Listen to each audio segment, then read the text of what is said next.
Sandeep selection point UP triple S C PET या UP police या railway NTPC हो, कोई भी एग्ज़ाम हो। आज मेरा टॉपिक होता विविध प्रश्न। विविध प्रश्न मतलब जिसमें मैंने कई प्रश्न रखे हैं, जो ऐसे प्रश्न रखे हैं, चुन के रखे हैं जो हर परीक्षा में पूछे गए हैं।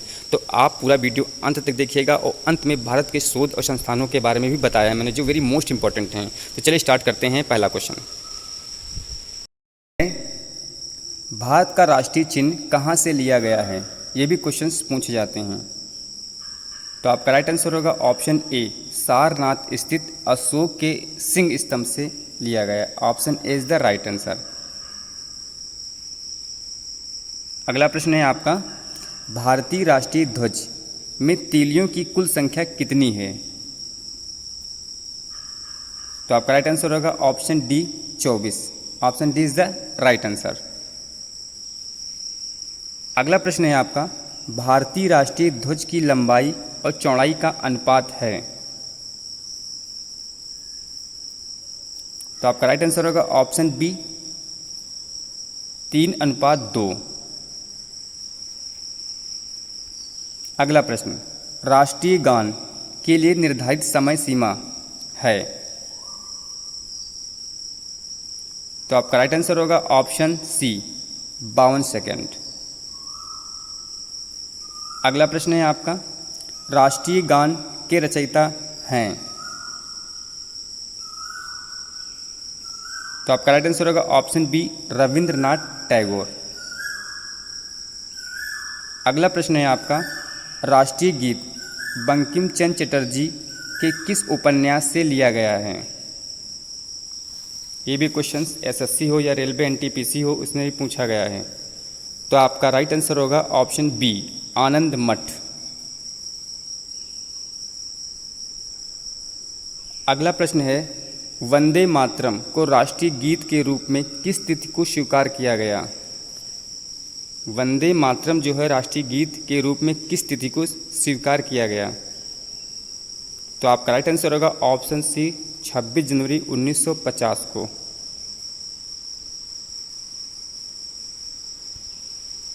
अगला प्रश्न है, राष्ट्रीय पंचांग के रूप में शक संवत को किस तिथि से अपनाया गया?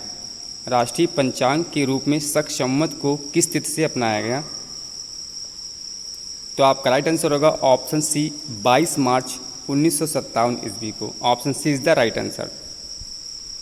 अगला प्रश्न है आपका, निम्न में से कौन सा युग्म सुमेलित नहीं है?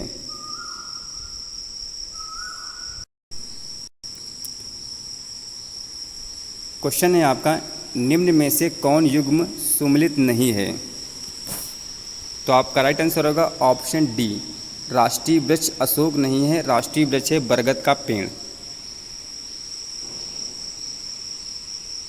अगला प्रश्न, राष्ट्रीय युवा दिवस किस तिथि को मनाया जाता है?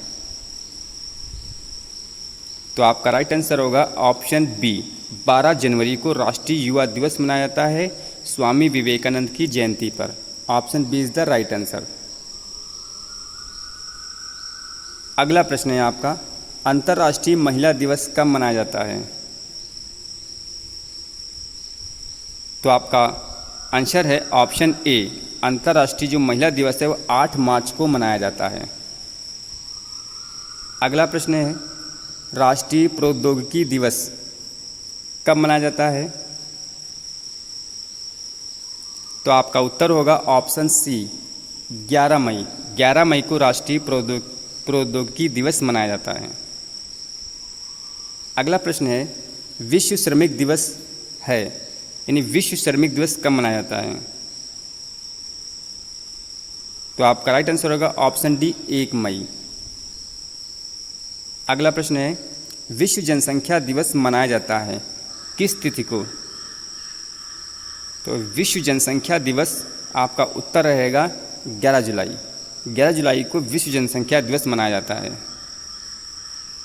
अगला प्रश्न आपका है, राष्ट्रीय खेल दिवस। राष्ट्रीय खेल दिवस कब मनाया जाता है? तो राष्ट्रीय खेल दिवस आपका राइट आंसर होगा ऑप्शन डी 29 अगस्त को राष्ट्रीय खेल दिवस मनाया जाता है। अगला प्रश्न है आपका, विश्व पर्यावरण दिवस है? तो आपका राइट आंसर होगा ऑप्शन ए 5 जून। अगला प्रश्न है, राष्ट्रीय विज्ञान दिवस कब मनाया जाता है?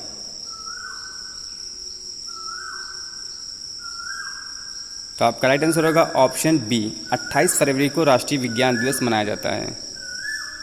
अगला प्रश्न है, शिक्षक दिवस कब मनाया जाता है? तो आपका राइट आंसर होगा ऑप्शन ए, 5 सितंबर को शिक्षक दिवस मनाया जाता है। अगला प्रश्न है, विश्व मानव अधिकार दिवस कब मनाया जाता है? तो आपका राइट आंसर होगा ऑप्शन डी, 10 दिसंबर को विश्व मानव अधिकार दिवस मनाया जाता है। अगला प्रश्न है, गीत गोविंद के रचयिता हैं? गीत गोविंद के रचयिता option A Jayadeva, option A Jayadeva. अगला प्रश्न है, निम्न में जयशंकर प्रसाद की रचना है?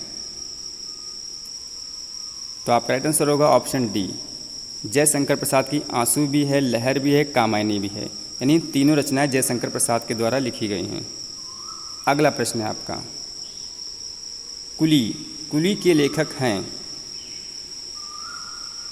तो आपका राइट आंसर होगा option B, Mulk Raj Anand, option B is the right answer. अगला प्रश्न है, ब्रोकन विंग की लेखिका हैं? तो आपका राइट आंसर होगा option A, Sarojini Naidu broken wing की लेखिका हैं। अगला प्रश्न है आपका, मीन कैम्प किसकी आत्मकथा है? तो आपका उत्तर रहेगा हिटलर, ये हिटलर के द्वारा लिखा गया। ये किताब भी कई बार परीक्षा में पूछा गया, चाहे एसएससी हो, चाहे रेलवे हो, चाहे यूपी पुलिस हो, चाहे यूपी SSSC हो, यूपी के जितने भी एग्ज़ाम होते हैं किसी न किसी एग्ज़ाम में पूछा गया है। अगर आपको वीडियो अच्छी लगी हो तो लाइक शेयर सब्सक्राइब चैनल को जरूर कीजिएगा, जिससे आपको नोटिफिकेशन मिलता रहे। अगला प्रश्न है आपका, पैराडाइज लॉस्ट के रचयिता हैं?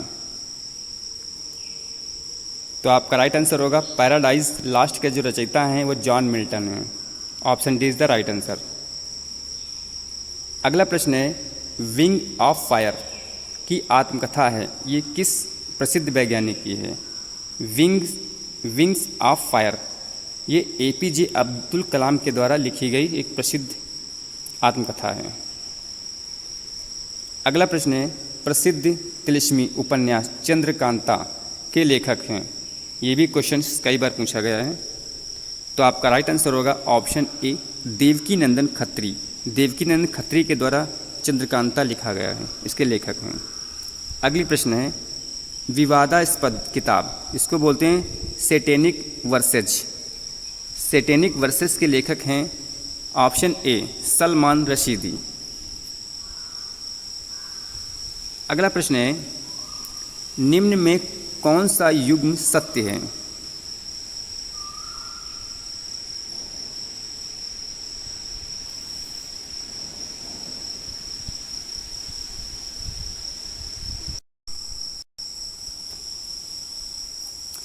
क्वेश्चन है आपका, निम्न में कौन युग्म सत्य है?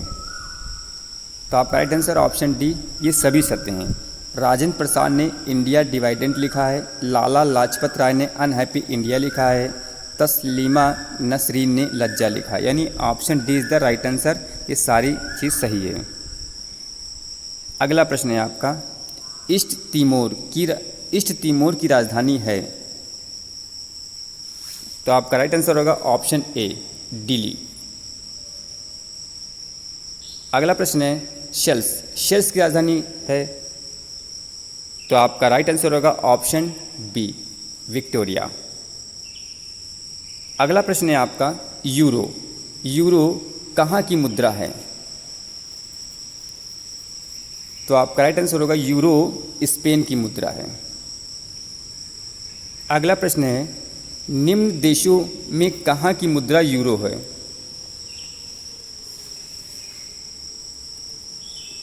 तो आपका राइट आंसर होगा ऑप्शन डी, पुर्तगाल, फ्रांस, जर्मनी, ये सभी देशों में यूरो चलता है। अगला प्रश्न है, कोडोर, कोडोर कहाँ की राजधानी है? कोडोर कहाँ की राजधानी है? तो आपका राइट आंसर होगा ऑप्शन बी, पलाऊ। अगला प्रश्न है, निम्न में से किस देश की मुद्रा रुपया है? तो आपका राइट आंसर होगा ऑप्शन डी, ये सभी, मालदीव हो, मॉरिशस हो या सेल्स हो, इन सभी में रुपया चलता है। अगला प्रश्न है, प्रिटोरिया किस देश की राजधानी है? प्रिटोरिया किस देश की राजधानी है? तो आपका राइट आंसर होगा ऑप्शन ए, दक्षिणी अफ्रीका। अगला प्रश्न है, यूएसए की मुद्रा है? तो यूएसए की मुद्रा है आपकी dollar. Option C is the right answer. अगला प्रश्न है आपका, शुआ, शुआ किस देश की राजधानी है? तो आपका राइट आंसर होगा ऑप्शन बी, फिजी। अगला प्रश्न है, रूबल कहाँ की मुद्रा है? रूबल यह है रशिया, यानी रूस की मुद्रा है रूबल। आइए अब आपको चलते हैं भारत के प्रमुख शोध संस्थान। भारत के प्रमुख शोध संस्थान मैंने 30 क्वेश्चंस लेके आए हूँ, जो इसी में से कोई ना कोई आपको हर परीक्षा में मिल जाएगा। इसे बहुत अच्छे से नोट कीजिएगा। तो चलिए स्टार्ट करते हैं। भारतीय कृषि अनुसंधान संस्थान आपका नई दिल्ली में पड़ता है। केंद्रीय गन्ना अनुसंधान संस्थान कोयम्बटूर में है आपका। केंद्रीय तंबाकू अनुसंधान संस्थान ये आपका पड़ता है राजमुंदरी में है। भारतीय चीनी तकनीकी संस्थान कानपुर में है। 5 राष्ट्रीय डेयरी अनुसंधान संस्थान ये करनाल में है आपका। अगला 6 केंद्रीय चमड़ा अनुसंधान संस्थान चेन्नई में है। 7वां केंद्रीय औषधि अनुसंधान संस्थान लखनऊ में है। 8वां भारतीय मौसम विज्ञान संस्थान नई दिल्ली में है। अगला है 9 रमण अनुसंधान संस्थान बंगलुरु में है। 10वां राष्ट्रीय धातु विज्ञान प्रयोगशाला जमशेदपुर में है। 11 कपड़ा उद्योग अनुसंधान संस्थान अहमदाबाद में है। अगला है राष्ट्रीय प्रतिरोधक विज्ञान संस्थान नई दिल्ली में है। 13 भाभा परमाणु अनुसंधान केंद्र ये ट्राम्बे में आपका है। 14 भारतीय पेट्रोलियम संस्थान देहरादून में है आपका। अगला प्रश्न है अखिल भारतीय आयुर्विज्ञान संस्थान नई दिल्ली में है। 16 Tata institute of fundamental research ये आपका मुंबई में है। 17 इंडियन सिक्योरिटी प्रेस ये नासिक में है, नासिक रोड पुणे में है। अगला प्रश्न है केंद्रीय वन अनुसंधान संस्थान देहरादून में है। 19 केंद्रीय सड़क अनुसंधान संस्थान नई दिल्ली में है। 20 केंद्रीय जूट प्रौद्योगिकी अनुसंधान संस्थान ये कोलकाता में स्थित है आपका। 21 केंद्रीय वनस्पति अनुसंधान संस्थान ये आपका लखनऊ में है। ये ऐसे प्रश्न हैं, इसमें से हर हालत में एक ना एक आपको परीक्षा में मिलेगा जरूर, इसलिए बहुत अच्छे से इसको नोट डाउन कर लीजिएगा। अगला प्रश्न है भारतीय सर्वेक्षण विभाग ये देहरादून में है। अगला भारतीय खनन अनुसंधान केंद्र धनबाद में है। 24 भारतीय पुरातात्विक सर्वेक्षण विभाग ये कोलकाता में आपका है। 25 केंद्रीय चावल अनुसंधान संस्थान ये कटक में है। अगला प्रश्न है 26 भारतीय दलहन शोध संस्थान कानपुर में। 27वां केंद्रीय आलू अनुसंधान संस्थान शिमला में है। 28 भारतीय राष्ट्रीय राजमार्ग प्राधिकरण ये नई दिल्ली में है। 29 केंद्रीय पर्यावरण इंजीनियरिंग अनुसंधान संस्थान ये नागपुर में है। केंद्रीय पर्यावरण इंजीनियरिंग अनुसंधान संस्थान नागपुर में है।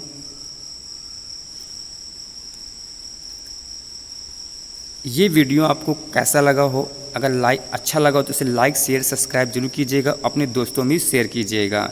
चैनल को सब्सक्राइब करेंगे तो आपको नोटिफिकेशन मिलता रहेगा, ऐसी वीडियो में लाता रहूँगा। जय हिंद दोस्तों।